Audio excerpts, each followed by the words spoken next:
Welcome back to part 2 of Repton to Labyrinth, and this is level 6, and there's not a great deal to talk about in this level, so I think I'll go back to telling you a bit more about this weird game engine I've written and some of its background.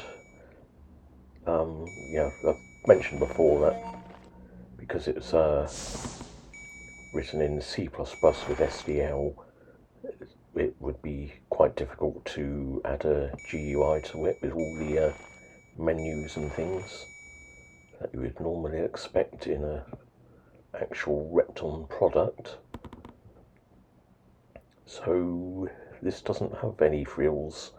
I didn't even get round to implementing a transporter animation. You just get straight onto the next screen when you go through a transporter. Now to get the graphics, I think I just got screen captures from the Repton resource page's website, and to get the level data, well, Gerald Holdsworth, who runs that site, kindly gave me the data for the levels, but I did find there seemed to be some discrepancies in it. So what I did in the end was used the in-game editor that comes with Repton 2 PC version and took screenshots of every level, and then used a tool that I wrote to identify which tile was in each position in those screenshots and convert it to map data. If anyone's interested, I wrote that in Go language. It's not the ideal language for the job, but I was quite into it at the time. So yeah, I must put a link up to Repton resource pages because it's a very useful site. Now we teleport back to level 1. And from here it's a very short trip back to the nearest transporter to go back to complete level 6 by doing the top half. Again, there's not a lot to describe here. Can't remember really what I've talked about so far in the technical details.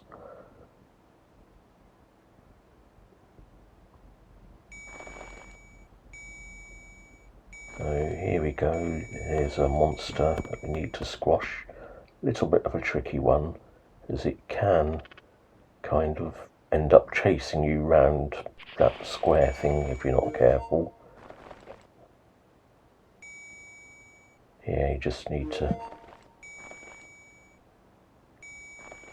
be careful not to get some rocks in the wrong place before the diamonds are out of the way underneath them.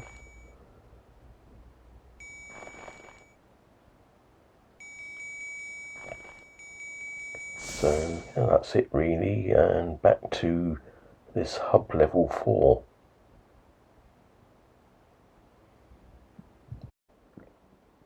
And now I'm going to do level 2.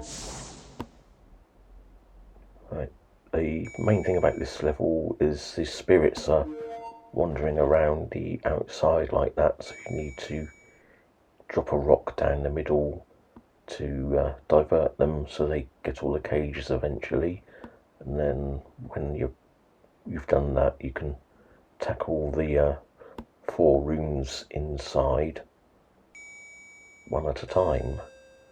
While I remember, I must point out that one thing I was very grateful for with the data that Gerald Holdsworth sent me was that it included the transporter destinations, so that would have been quite laborious to extract that manually from the game editor.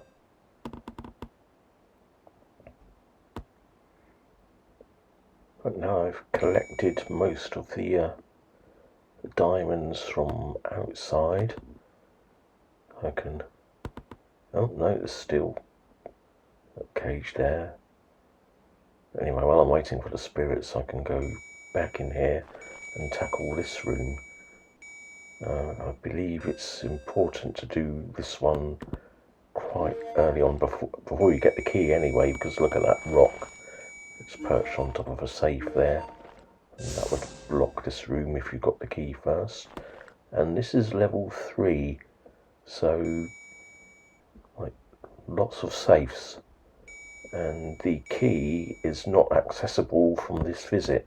The level is completely divided into 2 sections, and we'll have to come back to this one later after getting the key.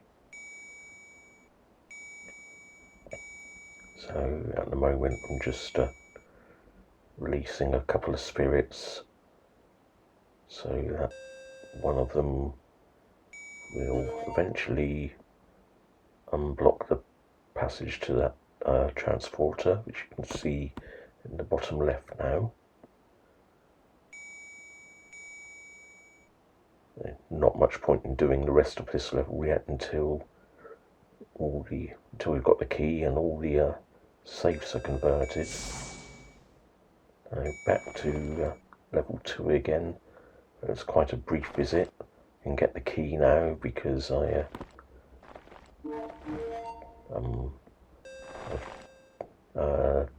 defuse that trap that was set with the rock on top of a safe.